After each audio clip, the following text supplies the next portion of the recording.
How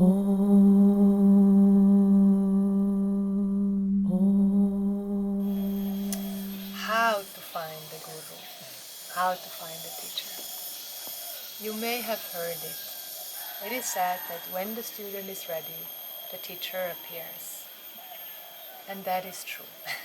That is one of the myths that is actually true. We have to be ready. And when we are ready, the teacher will come. Even if you are in Zimbabwe or in Rwanda or in Alaska, the teacher will appear. I've heard many stories. I've had dear sisters and brothers close to me. They told me they were in Africa working on a farm. After a few years, a man appeared in a suit who was visiting his family. And she met him and she was curious because she was one of the only Westerns there in Africa. And he was there in a suit coming to visit the family, and she approached him.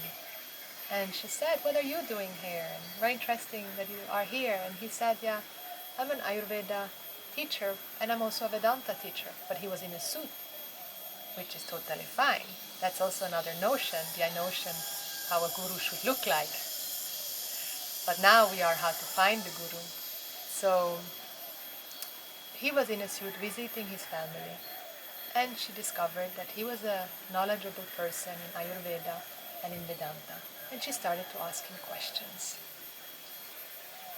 Even in Rwanda, she found her teacher.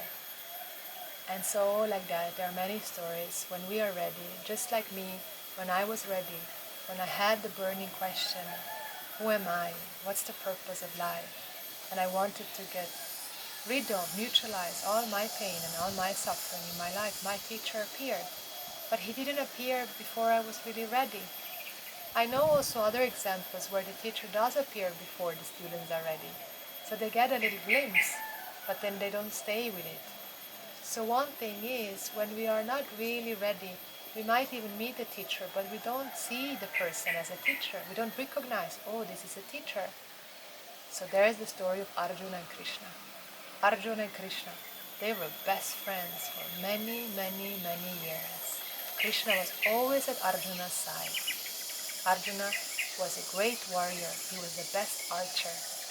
And he was a very noble person. And the day came where he had to fight his beloved family, his cousins, his teacher. He had to go into the battlefield and fight them. And he was so sad and so desperate, in so much despair, where he rose the question, how can I ever live with myself again? Now I have to kill the people I love, the people who taught me. How can I live with this guilt? I rather just disappear from the world, go into the Himalayas and be in a cave and meditate. But then Krishna told him, like, if you go, what's going to happen? People will look at you and will look down upon you. You cannot go. It is your duty to stay in the battlefield and fight. You are a warrior. You are here to fight and protect Dharma. And he said, "Oh Krishna, I don't know what to do. I'm fraught with pain. There's so much pain in my heart."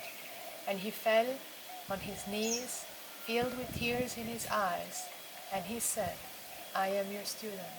Please teach me. Please teach me that which is beyond Dharma and Adharma. That which gives me freedom from the hurt and the guilt that I'm going to feel if I'm going to fight this battle."